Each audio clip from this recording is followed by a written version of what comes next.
d'abord, merci à toutes et tous pour vos différentes interventions et ce débat. Je remercie Monsieur Forissier pour vos propos et je partage votre souci de multiplier les actions en direction des jeunes plutôt que des temps forts qui pourraient rassembler uniquement des personnes concernées ou en tout cas convaincues, parce qu'en réalité tout le monde est concerné. Pour autant, les rencontres régionales, justement, elles ont vocation à rassembler des acteurs du territoire, des partenaires du territoire qui ne sont pas ceux qui agissent au quotidien sur la promotion des droits des femmes, mais dans des secteurs différents, notamment de l'orientation. On a la fédération des fédérations de parents d'élèves. Donc l'idée, c'est vraiment de toucher le plus largement possible sur la question de la place des femmes dans le numérique, en l'occurrence pour les rencontres régionales du 19 novembre. Madame Essayan, Madame Geneste, je vous remercie de questionner sur l'avancement du projet, de proposer des modules de sensibilisation, de formation à destination des futurs professionnels des secteurs, des filières paramédicales et du secteur social. J'y suis forcément particulièrement sensible à deux doubles titres parce que, en fait, vous savez, j'ai en délégation, le président m'a confié la délégation des formations sanitaires et sociales, et cette idée, je l'ai portée parce que je suis convaincue que nos futurs professionnels ont besoin d'être formés sur le sujet parce qu'ils seront forcément confrontés à des situations de violence intrafamiliale, de violence dans l'exercice de leur activité professionnelle. Voilà, donc on a proposé effectivement ces modules. On a commencé par faire un diagnostic et on s'est aperçu, en rencontrant les instituts de formation, que certains étaient déjà très impliqués en fait sur le sujet, solliciter les partenaires du territoire quand il y en a, qui ont pour mission la promotion des droits des femmes et la lutte contre les violences intrafamiliales. Donc il y a des instituts de formation qui proposent déjà des modules de sensibilisation. D'autres ne sont pas encore engagés sur cette action. Je précise, je rappelle que nous n'avons pas en compétence le contenu pédagogique des formations. Ça, c'est la compétence de l'ARS. Et donc, sur cette action, nous sommes vraiment sur une action volontariste dans le budget contraint que l'on a évoqué ce matin. Et donc, quand on a réalisé le diagnostic, les formateurs et formatrices nous ont confié leurs difficultés en fait à aborder ces thématiques auprès des étudiants et étudiantes ou des apprenants parce que ça effectivement ça suscite des réactions parce que forcément dans les classes, il y a des étudiantes, des apprenantes qui elles-mêmes sont confrontées à des situations de violence au sein de la famille, au sein du couple. Et ce sont les formateurs et formatrices qui se sont trouvés démunis parce qu'elles-mêmes pas formées en fait pour accueillir la parole et pas forcément au fait du réseau de partenaires et d'accompagnement des victimes sur leur territoire. Donc on s'est aperçu que le travail à faire était beaucoup plus large que ce qu'on avait initialement pensé, ce qui fait qu'on prend plus de temps et on élargit en fait le projet avec les moyens qui sont les nôtres. Donc ça prend plus de temps. Je partage votre impatience, mais je pense qu'il est important qu'on élargisse en fait le projet et qu'on sensibilise, qu'on accompagne les formateurs et les formatrices sur le sujet et qu'on observe aussi par territoire eh bien, la présence du réseau associatif institutionnel de prise en charge et d'accompagnement des victimes. Voilà pour ce sujet. Comparer les données, fiabiliser les données, mieux évaluer, c'est l'enjeu de la stratégie régionale. C'est en effet pour savoir comment, pour mieux mesurer eh bien, les progrès, on a besoin de données, de statistiques.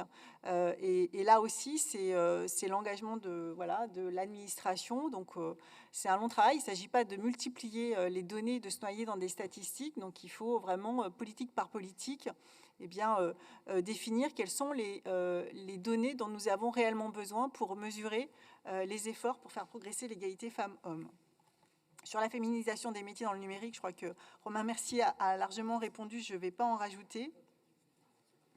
Ça a été dit un peu au moment où Catherine Gay était coupée dans sa prise de parole. Donc, je voudrais quand même insister sur le travail qui est mené par l'administration au sujet d'une expérimentation pour la mise en place d'une autorisation spéciale d'absence pour les agentes qui souffrent de douleurs pendant leur cycle menstruel et qui souffrent d'endométriose.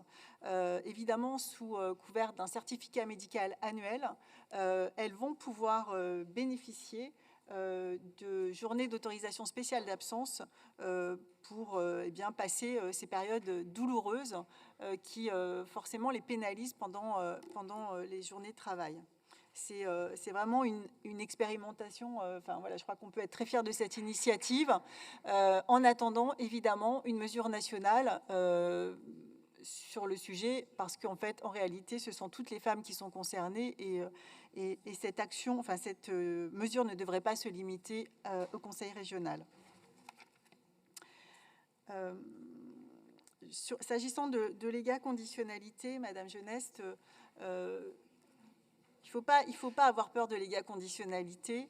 Par exemple, Dominique Bouet a abordé la question de l'égaconditionnalité dans le sport pour inciter les clubs et les associations sportives à respecter la loi de 2000, qui va inciter en 2028 en réalité la parité dans les instances dirigeantes. Parce que la réalité, c'est ça. C'est-à-dire que soit il faut une loi pour imposer la parité, soit réellement il faut des contraintes, parce que sinon, s'il n'y a pas la loi, s'il n'y a pas de quota, on voit bien, et on l'a bien vu en politique, on ne progresse pas. Donc l'égaconditionnalité, c'est pas forcément, c'est pas le bâton, c'est comment on encourage, peut-être par la bonification. Il y a différents outils en réalité d'égaconditionnalité. Ça se travaille aussi avec les partenaires concernés. Il ne s'agit pas d'imposer des mesures qui ne pourraient pas être comprises par les partenaires. C'est le travail qui est mené dans le domaine de la culture. En réalité, ce sont les partenaires eux-mêmes qui ont demandé, au regard des données d'inégalité dans le domaine de la culture, qui ont fait ce constat en disant il faut qu'on accompagne les structures pour favoriser l'égalité professionnelle dans le monde de la culture, et la mise en place de critères, ça peut en tout cas aider à réduire les écarts entre les femmes et les hommes. Donc, pour le moment, c'est effectivement particulièrement le secteur de la culture qui avance sur le sujet. Il y a des dispositifs, c'est dit dans le rapport, qui incluent les critères d'égalité entre les femmes et les hommes. Personnellement, en tout cas, je suis très favorable à l'égaconditionnalité, parce que je sais qu'en matière d'égalité entre les femmes et les hommes, s'il n'y a pas d'incitation, on progresse pas assez. S'agissant des transports, il y a une nouveauté cette année dans les défis. Avec un module, alors une expérimentation dans le Cher, avec un module sur la prévention des violences sexistes et sexuelles.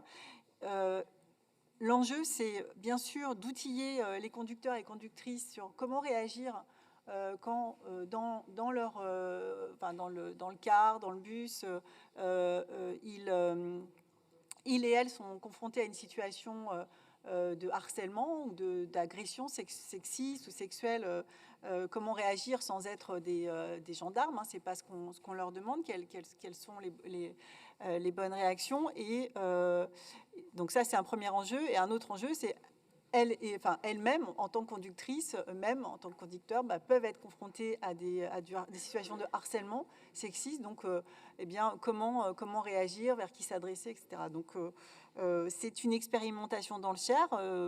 À voir effectivement, moi, si ça peut être étendu. Je regarde Philippe Fournier, mais il a l'air d'acquiescer à ce que ça soit étendu plus largement à l'ensemble des défis transport. Et puis, pour finir sur l'index égalité femmes-hommes, simplement pour vous rassurer, si en apparence le résultat peut sembler négatif, en réalité, c'est parce que la collectivité a procédé à un rattrapage en faveur des femmes. Donc, rassurez-vous, voilà, c'est en réalité positif. Voilà ce que j'avais noté. Je crois que j'ai répondu à peu près à tout le monde. Je crois qu'on peut être fier de porter les valeurs de justice sociale et d'égalité. Et je pense que ce rapport, en tout cas, en est bien la traduction.